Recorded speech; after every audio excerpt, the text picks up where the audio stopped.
Okay, so another day working on the Mini. I'm in the Golf at the moment. I just got to Cameron's and now the skies have opened. This is so annoying working on the floor, but it has to be done. So unfortunately, just gonna have to get a little bit wet and just carry on with it. So Cameron should be here in a little bit. I think he's just left work. It's a bit of a late start because I was working very late last night. But we've started on it anyway. So the Golf, obviously full of crap. Some door cards there and stuff that we need to put in it. But anyway, 2.5 meters of 10mm chain. Got some of these hooks as well, which should take 150 kilos each. I can't remember what the chain was rated to. And then some more gloves as well. So, all to take this engine out.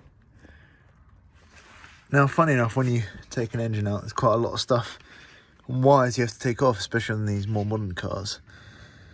So I've just taken a couple of more off the power steering unit here. This is partly just to remind myself as well. There is the starter motor. So I've got to take a bit of wiring off of that as well. Not the easiest place to access back here, which is not terrible. So just finished with the starter motor, got that wiring disconnected, and look who's arriving. Mr. Cameron. So next thing is going to be getting the oil cooler.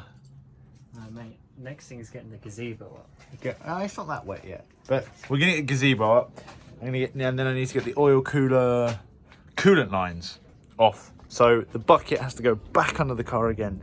This thing just loves to drain fluids, just loves it. So now we are moving on to getting some of the wiring off that we kind of left till last, because we were doing all the major bits first because we didn't have the cherry picker. But the cherry picker is now in, as they like to call it in America, cherry picker, the engine hoist. We still need to kind of figure out where exactly we are going to mount it onto, but yeah, not that much left. There's a 10mm bolt all the way down there that's holding the heater hoses to the engine. That needs to come off. The lines down here, the lines down the front. We don't have our belt tensioner tool in yet. We're going to have to mess around with that a little bit to try and get the belt off. And then other than that, I think it's ready to go, mate. Well, we say that. I'm sure we'll find something. I'm sure we'll find something. It's always the way with these. Oh, mate, look at the state of this. Oh, yes. Lovely.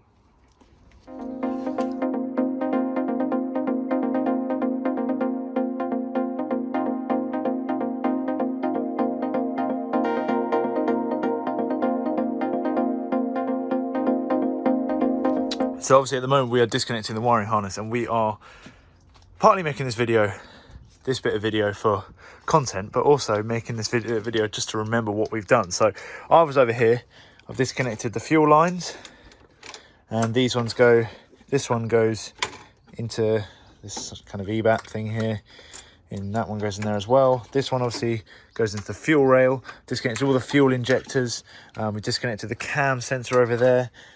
All of these things vital to the car running, so they do need to go back. Not sure about that, mate. And then also we have done the crank sensor, which is here as well. So bit of an interesting place to have a crank sensor, actually. The loom came across here, so it was like the alternator, something else. It was a ground. There's a plug in the ground for the alternator. Yeah. I don't know, there's something else down here. There's a power cable. Yeah. I disconnected this map as well, map sensor here. Then this goes off down to the octopus, they call it.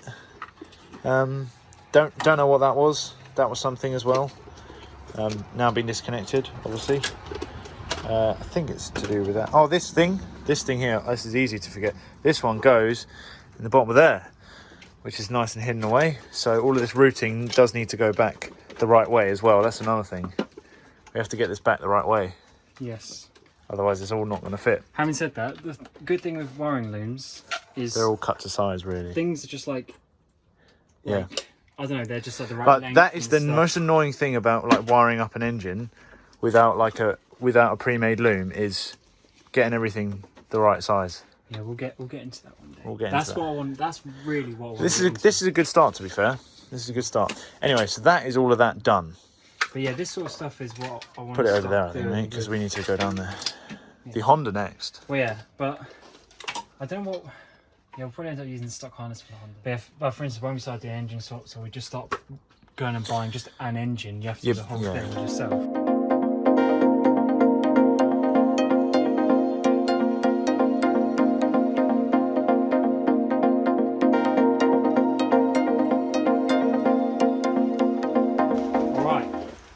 So we think we're pretty much there with everything. We've got the whole... Routing this back in. Sorry. But routing this guy back in. yeah, this is the whole engine load. You were having to go about having a stock harness. That is actually pretty good for a stock harness. Well, it's just the way that they've done it, I mean. Yeah, but also it is quite compact in there, to be fair. But that is, like, everything goes in here, and then you've got, quite simply, what have we got here? I think that is sensor, and then alternator wiring, and something else there. That's Starter motors thing. Starter motor. And then this one's injectors. also starter motor, isn't it? No. Yeah, Where's the other? bunch of sensors and The ECU plugins. ECU. Yeah. This is injectors here. That's it. Yeah. I was surprised that came out the way it did. But a question I put to Cameron right now: if this was to blow up, would you happily take it all apart again and rebuild it? Oh, probably. Like, is that the worst thing you've ever done? I mean, we've only done 2 days so far. We're like, Quite chilled as well. yeah. But I personally think that is not that bad. Probably haven't got it out yet. No, Or put but it back in. the engine harness out's not that bad. That is a lot of work we have done on this car already. I mean, now I think we're pretty confident with any Mini going inside out. That mod Mini guy on YouTube, pretty good guy. Well, his videos helped a lot. The video helped a lot because instead of having a guessing game and we would have pulled it and all the wires would have still been there, he just pretty much cheat sheet told you where everything is. So definitely worth giving that guy a watch. Okay, so that's the end of day. Well, day 3, but really 2, 1 and then 2 half. Yeah, If that. if that. Couple of hours each, couple of hours and here and there. But we are ready to pull. We believe we're ready to pull. However, we've realised there's no real point from us struggling with the belt when I've already ordered a belt tensioner tool from Amazon for 15 quid. So I don't know how that's going to be. It should be fine. Like to hear from you guys what you think of this car, because we haven't driven it that much yet. We're still on the fence about it, but it could be a little track weapon. Yeah, I mean, I think even if you don't want to keep it, I kind of want to play around a bit and just see what it's about. Yeah, yeah. Because I think that they're quite fun cars to be They're honest. really fun cars to Little drive. pocket rockets. And what I like about them is they just have that sort of instant sort of torque. Yeah. That I mean, obviously they don't sort of rev out the same. Well, it's a nice hot hatch, how they used to be, how they kind of like a normal hot this hatch. is all you need for a little B road. Yeah, exactly. And it's nice to have a supercharged engine, which is just pretty rare nowadays, definitely very rare. And it's very different to the way modern stuff handles and feels. And I think it's still great value for money. Getting one of these for like 2 to 3 grand. Proper cheap. If for you what it compare, is, yeah. if you compare them to the other stuff, I mean, you know, like the Civic Type R's, they don't have cruise control, they don't have all this. This has all that. Mm-hmm. So anyway, great cars, guys, but you might have to put in some work hours to look after them. But we got the big old engine hoist over there. That will be next episode, because I think we've done enough now. We've got all the engine hoist out, engine harness out. A lot of stuff being taken off this car. Actually, surprisingly, not too bad. Yeah. Annoying, but not that bad. Yeah, some of the stuff you can tell is just because there's no room. Yeah. That it's a little bit overcomplicated. But I mean, we'll get to it. So in the next episode, we'll get it out, get a gearbox off, swap the clutch. Because that's the thing, we still don't know if the clutch is the actual issue. Like, I'm thinking it is. But if we get there and it all looks fine, We'll see. Might have to go troubleshooting. We'll see. We'll see. We need to get it sorted though, and this is making us look forward to when we get the Honda real spicy. But there's actually a box over there for more Honda bits. We've got Honda parts laying around. We need to get round to doing some of this stuff. We've got a Mitsubishi engine, which you haven't even seen yet. That's going to be, obviously, later. We'll go through that later. There's more stuff to come, guys. We're just flat out working at the moment and... getting the money to pay for this stuff. Getting the money to pay for this stuff, yeah. As you guys probably know, this stuff is not cheap.